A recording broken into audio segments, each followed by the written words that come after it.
I'm now joined for some analysis and perspective by Graham Bell. He's a strategist at Old Mutual Equities. Graham, always good to speak to you today, coming through from Cape Town. Let's pick up on the anticipation ahead of the Fed minutes, which will be released today. Your inclination as to how this reading might fare, and more importantly, the impact that it might have on the markets overall. Hi, Gugu.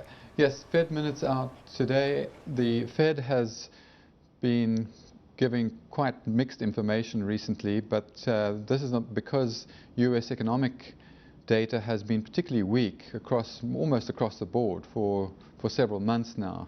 So the Fed is quite unsure about exactly what policy to follow, and they're looking for more clarity. So perhaps we will see in the Fed minutes that they'll be saying that they're not too concerned, and that the data that we've seen over the past few months have really been for specific reasons, but that the underlying economic strength is still there, and they'll be looking forward now to stronger numbers coming through.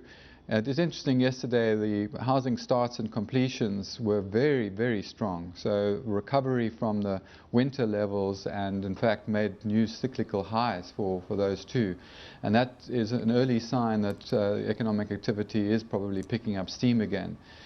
So the Fed is, of course, also having to deal with inflation, and the next inflation reading from the USA this week will probably be another negative, another deflationary number. We're also seeing deflation still from the Eurozone, and in fact the Bank of England, the UK number came out as the lowest for many decades. So inflationary pressures are very muted, and the Fed will have to take this into account. So I don't think that they're going to be in too much of a hurry to hike the rates. But the Fed minutes will probably indicate that the outlook is data dependent, and the data is probably going to look a little bit better. So if you say, well, how does that feed through into equities? Probably over the next few months, as that better US data comes through, markets will once again start to fret that the Fed is in fact going to start hiking rates sometime this year. Probably late this year, but sometime this year. And that will increase market volatility. But I'm not too concerned about that. I think that the underpin for equities is still there. Earnings are likely to pick up in the US and Europe as economic activity resumes. And I think that will provide a very good underpin. And remember always that rates are still extremely low. So even if the Fed was to hike in September or December or whenever it's going to be, they're hiking from a level of 0.25%. And they'll hike by 0.25%, and when they've done that, the rates will still be extremely low. And then they're most likely to sit back and have a look and see what the impact's going to be. Graham, you touched on the US, obviously, and I want us to focus now on the inflationary factors which you alluded to earlier on. Recently, we've seen data coming out of the UK as well as the Eurozone when it comes to inflationary pressures, and actually moving to the minus or negative inflation, as we've seen in the UK. What does this tell us about those economies, firstly? And secondly, the response that the central banks have been taking by keeping interest rates flat and continuing with the ongoing Eurozone stimulus?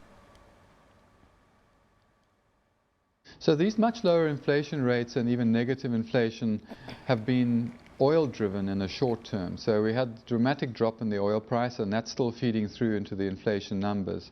But that's just about done now. And in fact, we've also seen it in South Africa that it's already done here, that we had a low of CPI of 3.9%. And as you said just now, CPI just released today for last month has picked up fairly sharply to 4.5% and is likely to keep on rising.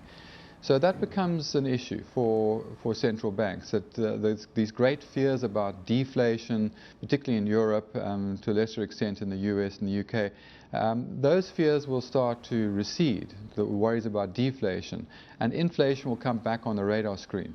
But inflation is not going to take off. It's just going to go, become slightly positive rather than slightly negative. So I don't think it's going to spook out central banks at all. And as you mentioned earlier, the Bank of England has basically elected to stand pat and wait. And in addition, in the UK, of course, you've had the Tories win the election, which means that they're likely to still remain fiscally tight. And that will also help the Bank of England to wait before it feels it has to react to any inflationary pressures. So I think it's still an underpin for markets that central banks are seeing inflation starting to pick up. Rates will probably have to start rising at some point, but it's not immediate and it's not going to be rapid.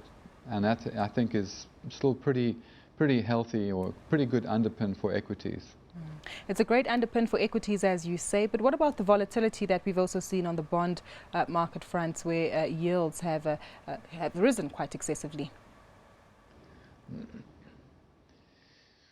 Yeah, well, yields were very, very low, don't forget. I mean, the German bond yield was down at, what, 0.3% or something, the 10-year bond yield. The US, the 10-year bond yield has fallen well below 2%. And what we have seen over the past few years is when QE was announced, in the US, for instance, there was several separate occasions when a new tranche of QE was announced. Almost immediately afterwards, bond yields started to rise. So they would fall before the QE and they would rise after. In the case of the European Central Bank's QE, the rates didn't rise. They kind of fell initially.